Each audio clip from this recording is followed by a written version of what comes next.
And according to this new DOJ watchdog report, as we were just discussing, one of those staffers improperly subpoenaed appears to be Trump-owned pick to run the FBI, Kash Patel, when he was a staffer on the House Intel Committee. The Justice Department's watchdog just releasing this bombshell report saying that Trump's DOJ, Donald Trump's DOJ, improperly subpoenaed phone records and emails of two members of Congress and their 43 staff members in 2017. We should note both Republicans and Democrats, as well as several reporters swept up in this.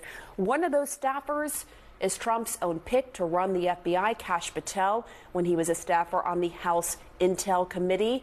The subpoenas are related to alleged leaks of classified information to the media, including CNN, during congressional investigations into what was called Crossfire Hurricane. You may remember that as the code name of the FBI's investigation into connections between Trump's campaign and Russia during the 2016 election. I want to go straight to Evan Perez now on this. Tell us why these IG findings are such a big deal, Evan. Well, this is a much bigger, much broader sweep of members of Congress and their staff than we knew about. I mean, we've previously heard from Adam Schiff and from Eric Swalwell, two representatives. Schiff is about to be a senator of California, and we had heard them publicly discuss that they had been notified by their providers, by their service providers, that their records had been seized by the Justice Department earlier. Now, this is a set of leak investigations that happened beginning in 2017, went for about 2 to 3 years. And so, again, we'd heard from those two members. What we did not know, Pam, is that there were 43 staff, both Democrats and Republicans. As a matter of fact, there were about 20 Republicans and 20 or so Democrats whose records were seized. And among those was Kash Patel, who was at the time a staffer for Devin Nunes, the chairman of the House Intelligence Committee. Now, one of the things that this report says that there was no indication that partisan politics played a role in the targeting of these people, but a key part of these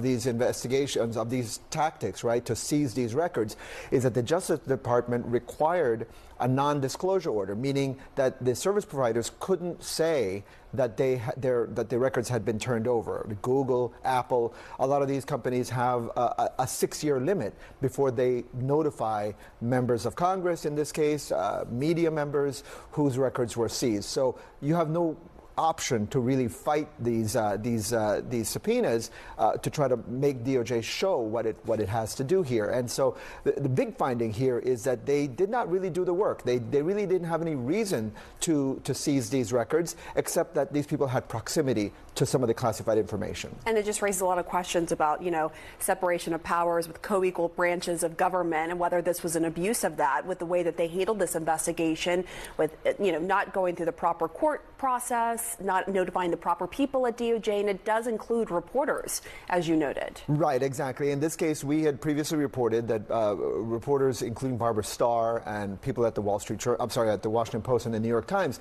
their records were seized as part of various leak investigations. This is all happening under Donald Trump's Attorney General, Jeff Sessions. And in this case, Sessions himself was not aware of the scope of these investigations. That's according to this own report. So how does the Attorney General not know about this? It's right, pretty stunning. Exactly. And I think that's part of what is so stunning about this. Any indication Donald Trump knew when he was president? He did not know. It didn't appear that it even got to that level. Okay. This was being handled by people at the Justice Department, prosecutors who were essentially leak hunting.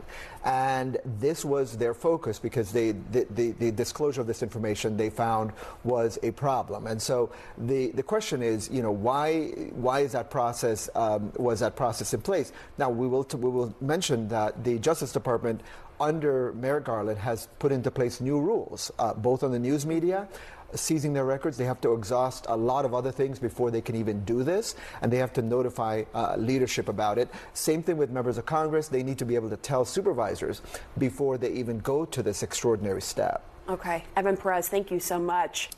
Meantime, we're learning of a secret and sweeping investigation conducted by the Department of Justice in an attempt to find leakers during President-elect Trump's first administration.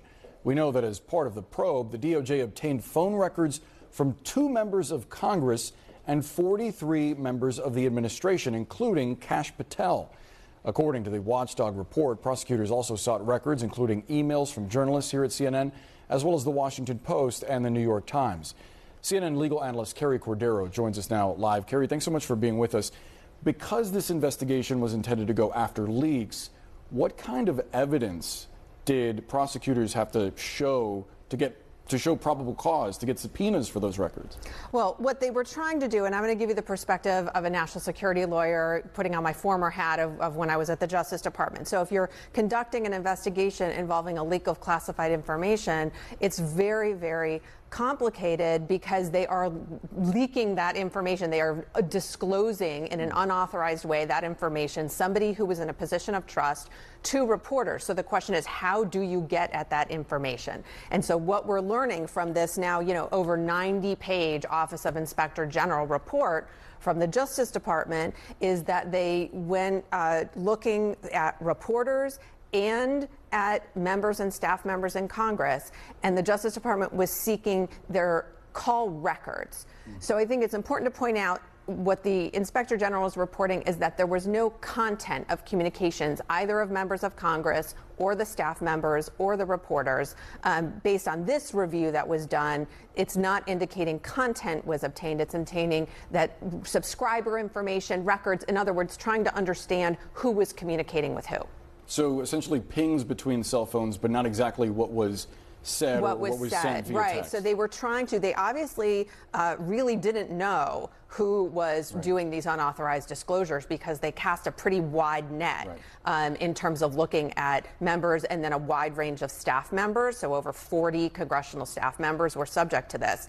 And so they were trying to narrow it down using subpoenas, what are called 2703D orders, so court orders based on the opening of those investigations. In something like 40 of the congressional cases, the subjects weren't aware that their records had been subpoenaed.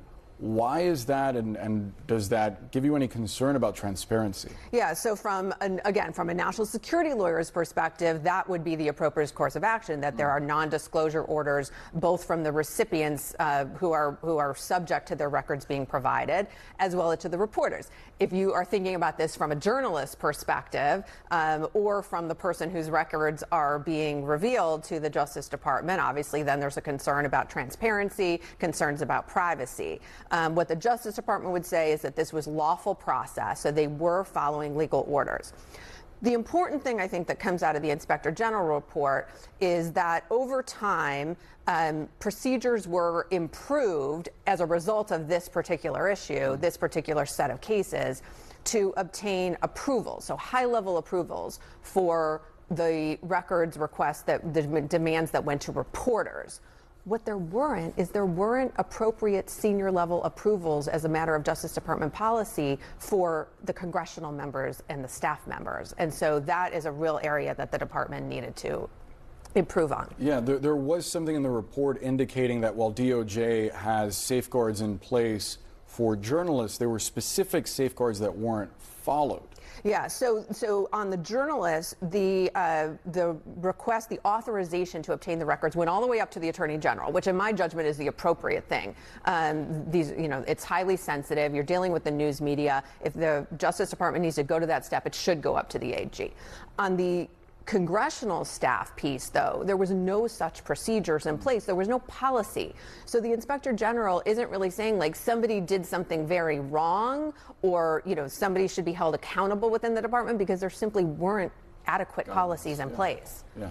And now we suspect that's going to be followed in the future. Well, so even on some of these issues, policies have been revised as recently as the last few months within the Justice Department. So now, obviously, we're going into a new administration. We're going to have a new Attorney General who is confirmed. And if I was advising that new Attorney General who gets confirmed, I would say take a top-to-bottom look at all of these procedures to make sure that going forward, that Attorney General, that Justice Department, and the lawyers who are doing these cases and the agents have proper guidance about who needs to approve these. Does it go to an assistant attorney general? Does it have to go all the way up to the attorney general? They need to take I think, a fresh look at all of those policies. It'll be interesting to see how potentially an Attorney General Pam Bondi approaches this, given Trump's promises to go after not only his political rivals, but journalists as well. Carrie Cordero, thanks so much for the analysis. Appreciate it.